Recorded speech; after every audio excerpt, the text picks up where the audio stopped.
Welcome to Zscaler Pulse, a podcast brought to you by the Zenith community team, aimed at quick updates and discussions around cybersecurity, zero trust, Zscaler products and services, and events. I'm joined again by my friend Huxley, but we have a special guest, Larry, today. Hi, guys. How are we doing? Good. How are you? All good, all good. And Larry Biagini, you are our Chief Technology Evangelist, which is a pretty awesome role to fill here at Zscaler. And if I'm not mistaken, you joined Zscaler about 9 years ago from General Electric. Is that right? That's correct. 9 years in February. Ooh, how time flies. You know, Yeah. I'm curious, going from a role at such a landmark customer like GE and then coming into Zscaler. I know you already had a relationship with Zscaler prior to that transition, but what made you want to make that move? That's a good question. I've spent my entire career up until that point in large organizations, 26 years at GE, a variety of roles, saw a variety of things. The last role I think that's most relevant to this role I took at Zscaler was I was the chief risk officer for IT. And basically that was risk and security.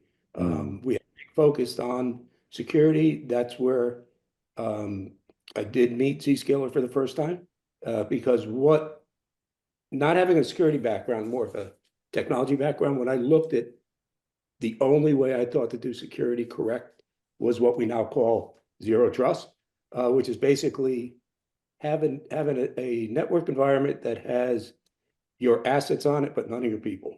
And we tried to build that ourselves. We couldn't do it. We didn't have the horsepower. Um, we asked people like AT&T to build it for us. They were not interested. So we sent out an RFP. Zscaler responded. At that point, I think it was Jay and maybe Manoj and a couple of people, and they were too small for us at the time. So we went with Cisco. Had a product called ScanSafe. It failed miserably because it's basically what people are trying to do today, which is put hardware in the cloud and call it a service, and it just didn't scale. So we went back to Zscaler. At that time, they probably doubled in size. There were probably 15 people in the organization, and we said that's big enough for us. So what this the impetus for me going to Zscaler was it was simple because the conviction and the vision of the organization matched mine to a T. It was the only way I thought we could do security, the only way I thought we could enhance user experience. And it was early, but I knew that this was the future because mm. what happening in the industry just wasn't going to solve the problem at hand. I have to cut in for a moment, Ben. Larry, I owe you a debt of gratitude in a very roundabout way because my last job prior to Zscaler was at Cisco supporting ScanSafe. I think I was the first person hired to support that product after Cisco bought ScanSafe. And I only ever heard of Zscaler. Literally, the first time I ever heard the name Zscaler was from my contact at GE letting me know they were no longer sticking with ScanSafe and they were dumping us in favor of this newer, leaner, faster, better startup. And that got my brain spinning. And here I am 10 years later. So, in a very roundabout way, thank you. You reset my career. But I mean, again, it's just crystal clear to me that there was nobody in the industry that was doing it the way that I thought it needed to be done. So what better company to join than the one that we had the same vision. Couldn't agree So more. yeah. Yeah, and So I heard you mention some things about how, there's vendors now that are taking hardware and throwing them in the cloud and calling them a service, which we all know is not scalable, nor is it really, functional, right?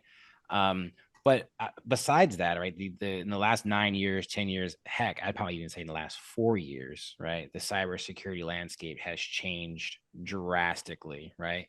What surprises you most about our current cybersecurity landscape versus when you first started getting into the industry, right? When you first started getting involved in zero trust or even just the cybersecurity space, what surprises you most about our current industry landscape? what surprises me most is how long it's taken people to realize that what they've been doing in the past just doesn't work today. So I am surprised that 9 years in, Mhm. there are still large organizations out there that are pushing up a rope, hoping that they're going to solve a problem that just is not solvable with their current solutions.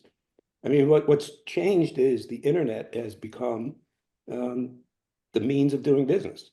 You know, that was probably always the case, or at least over the last 9 years, it's gotten more ubiquitous. But once you realize that you no longer control the network, then trying to put security on top of it is a fool's errand. But it still surprises me. I guess it doesn't surprise me because people are stuck in their ways, and the cybersecurity industry is sort of so closed that if you work in one organization and you fail or don't like it, you can just go to another organization. They'll hire you, right? And you just run and redo, rinse and repeat the whole thing over and over and over again. You use the same presentations, you use the same scorecards, and it surprises me that we're still doing that. I just think there's a lack of, in some respects, there's a lack of creativity and security. And I think there's a lack of willing to innovate. And if you look at what we've done here at Zscaler, you know, we started with the basics. It's control the outbound user, protect them, and then allow the inbound access, and we do access control. We decided what we were going to do, and everything that we've done since then is built on top of it. Right. I've heard Jay speak of that before in the past, what you just talked about, Larry, which was that friction, right? And it wasn't friction to the technology, and it wasn't friction towards, you know, the process or what we're offering. It was friction towards what you just mentioned, right? That willingness to want to adopt a different or even better way of doing it, business as usual, so to speak, right? And that's been some of the biggest friction point that I've seen, especially in this zero trust space. So. Yeah.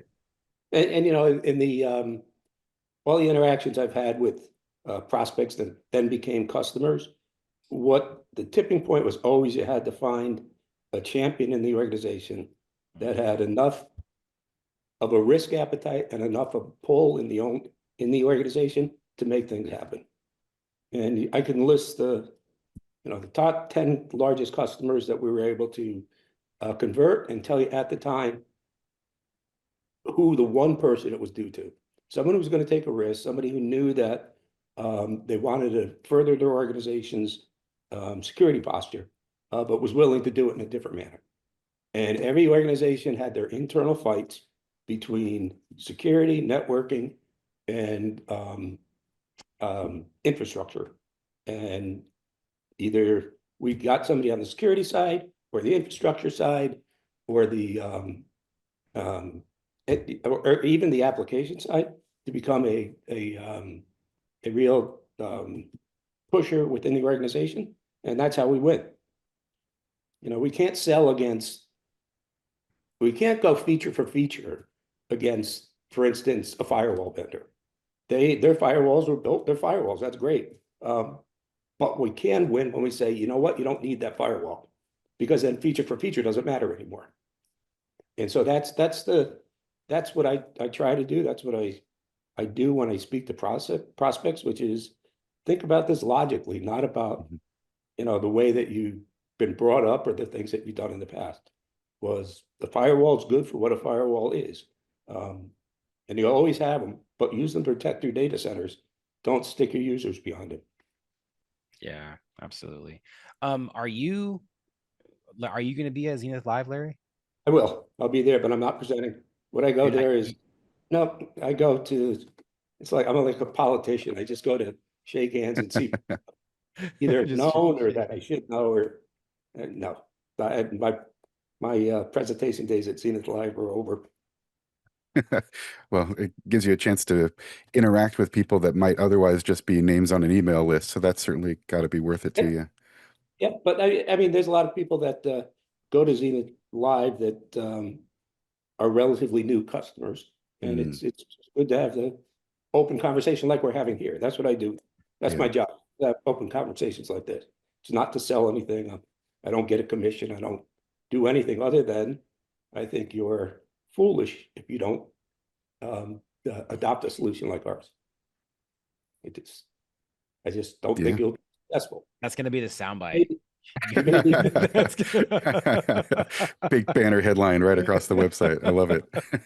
you only have two ways to be successful: is to fix the problem the right way, like we do, or hoping you can outrun your next incident, which you could be successful either way. But I'd rather be able to control my own destiny. Ooh, there's a good soundbite too. another good one. I'm just throwing them out there. Yeah. So I understand you're not going to be presenting at Zenith Live. But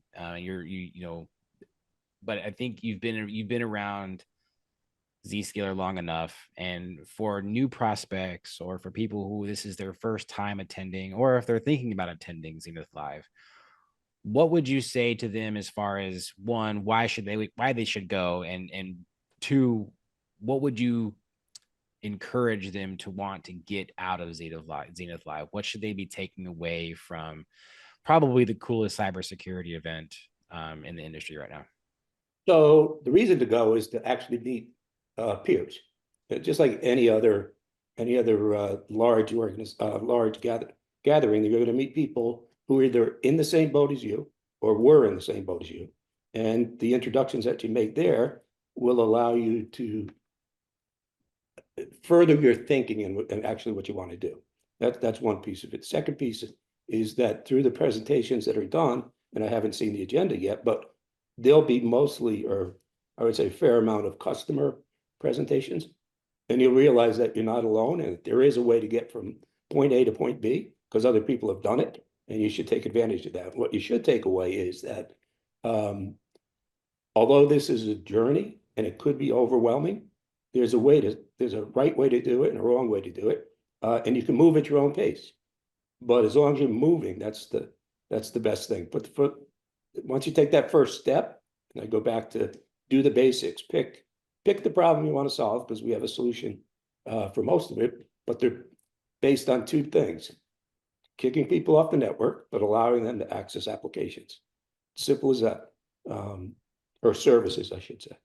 Other than that, you could decide to do branch offices. You could decide to do, factory floors. It doesn't matter. It just, if you take that one or two mindsets, you can go forward. And you'll see customers at Zenith Live that have implemented in a variety of ways. Started in different places because they had different problems.